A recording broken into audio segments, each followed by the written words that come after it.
Welcome back to my channel Karmraj English classes. Class 10th की book से पहला lesson pros का है अ लेटर टू गॉड, जिसको लिखने वाले हैं जीएल फिल्म्स।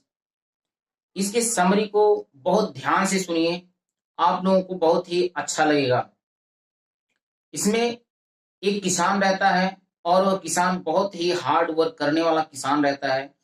उसका घर पहाड़ी क्षेत्र में रहता है और उस पहाड़ी क्षेत्र में सिर्फ अकेला ही रहता है और निचली पहाड़ी की चोटी पर स्थित रहता है।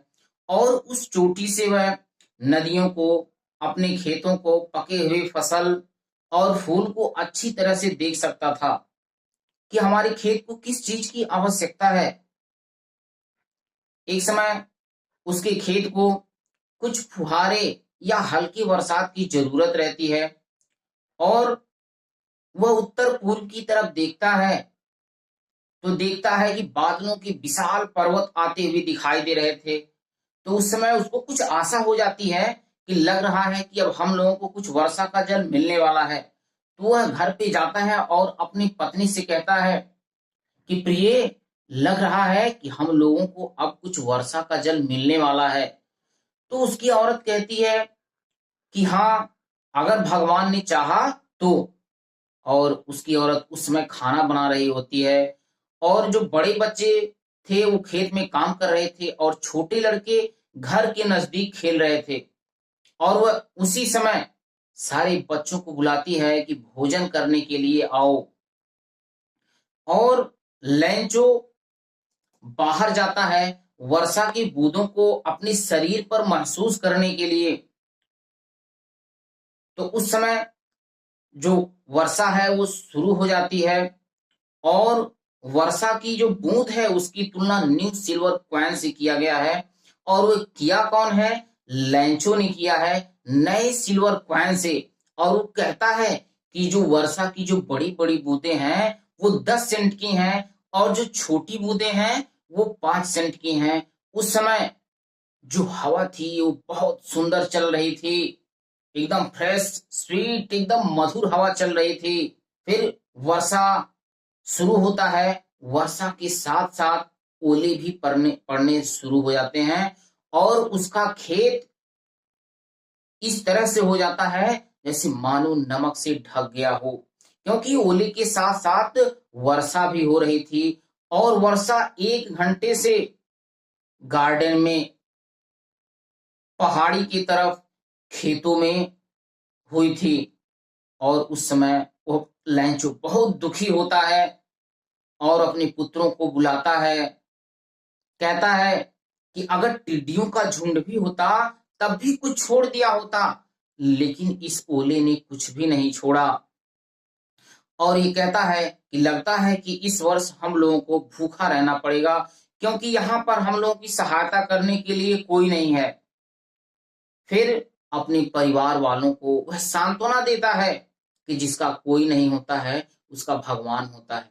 यह आप लोगों को भी पता है कि जिसका कोई नहीं होता है उसका भगवान होता है। सारे लोग मुसीबत में इस कहावत को कहते हैं और लैंचो भी यही काम करता है, अपने परिवार वालों को सांत्वना देता है कि जिसका कोई नहीं होता है उसका भगवान होता है। उस समय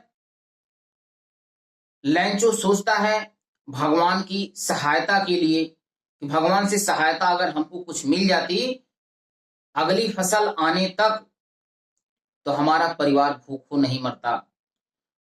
तो वह लेटर लिखने का प्रयास करता है और सोचता है कि हम भगवान को लेटर लिखें। वो जाता है पोस्ट ऑफिस पे, वहां पे लेटर लिखना शुरू कर देता है। लैंचो आदमी होते हुए भी एक बैल था। कहने का मतलब क्या? खेतों में बहुत हार्ड वर्क करना चाहता था, लेकिन वह लिखना जानता था कि कैसे लिखा जाता है। वह जाता है पब्लिक राइटिंग टेबल जो होता है, जो जनसाधारण वाला मेज जिसको सारे लोग यूज कर सकते हैं, वही होता है जनसाधारण वाला मेज। उसी पर वह क्या करता है, पत्र लिखना शुरू कर देता है और लिखता है कि भगवान, हमको 100 पीसेस की आवश्यकता है अगली फसल आने तक, क्योंकि अगर हमको ये 100 पीसेस नहीं मिला तो मेरा परिवार और हम सारे लोग भूखे रहेंगे, क्योंकि हम लोगों की मदद करने वाला यहाँ पर कोई नहीं है। और वह क्या करता है, लिख करके पत्र को पत्र पेटिका में डाल देता है। और जब डाकिया उस पत्र पेटिका को खोलने के लिए जाता है और जब वह पत्र देखता है, लिखा है कि अ लेटर टू गॉड, भगवान का पत्र। इसके बाद वह बहुत जोर जोर से हंसने लगता है। फिर वह डाकपाल के पास ले जाता है, जो उसका मालिक रहता है उसके पास ले जाता है। डाकपाल जो एक मोटा व्यक्ति था, लेकिन बहुत ही मित्रता पूर्वक रहता था, सारे कर्मचारियों से मिलजुल करके रहता था। और जब वह पत्र को देखता है तो वह भी बहुत जोर जोर से हंसने लगता है। और फिर कुछ समय के बाद एकदम शांत हो जाता है, सोचने लगता है कि काश ऐसा विश्वास मेरा भी होता जिस तरह से इस आदमी का है। फिर उसके दिमाग में एक विचार आता है कि इस पत्र का जवाब दिया जाए, और वह अपनी सैलरी का कुछ हिस्सा दे देता है और जितने कर्मचारी पोस्ट ऑफिस में रहते हैं सब लोगों को दान के रूप में कुछ न कुछ देने के लिए कहता है। सारा कुछ मिला करके फिर भी 100 पीसेस नहीं होता है, आधे से कुछ अधिक ही हो पाता है, लेकिन 100 पीसेस नहीं होता है। फिर सबको इकट्ठा करके वह लिफाफे में रख देता है और उसके ऊपर गार्ड का हस्ताक्षर कर देता है, लिख देता है गार्ड, ताकि उसको पता लगे कि हाँ गार्ड ही भेजा है। और लैंचो क्या करता है, फिर अगले दिन वह आता है, फिर उसको वह पत्र दिया जाता है। लैंचो को जो लिफाफा जिसमें पैसा रखा हुआ रहता है, उस लिफाफे को लैंचो को दिया जाता है। तो लैंचो को जब वह मिलता है, फिर बहुत कॉन्फिडेंस के साथ उस लिफाफे को फाड़ता है और उसमें जब काउंट करने लगता है तो देखता है कि उसमें सिर्फ 70 पीसेस ही था। तो लैंचो को बहुत ज्यादा गुस्सा आता है कि भगवान से गलती नहीं हो सकती।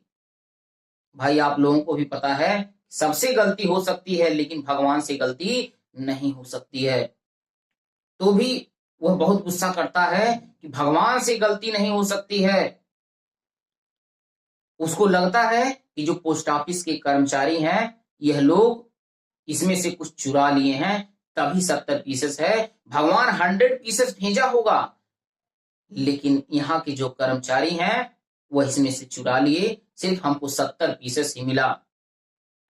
फिर वो दूसरा पत्र लिखना चालू कर देता है और दूसरा पत्र लिखने के बाद उसमें लिखता है जो बाकी बचा हुआ है धन उसको भी भेज दीजिए, क्योंकि हमको अगली फसल आने तक इसकी बहुत आवश्यकता है। अगर आप इसको नहीं भेजेंगे तो हमारा परिवार भूखा रहेगा। और ध्यान दीजिए, अब की बार जब भेजिएगा तो इस पोस्ट ऑफिस के द्वारा मत भेजिएगा, क्योंकि इस पोस्ट ऑफिस के लोग एकदम बेईमानों के समूह हैं, सारे लोग बेईमान हैं। तो आशा करता हूं कि यह कहानी आप लोगों को बहुत अच्छा लगा होगा।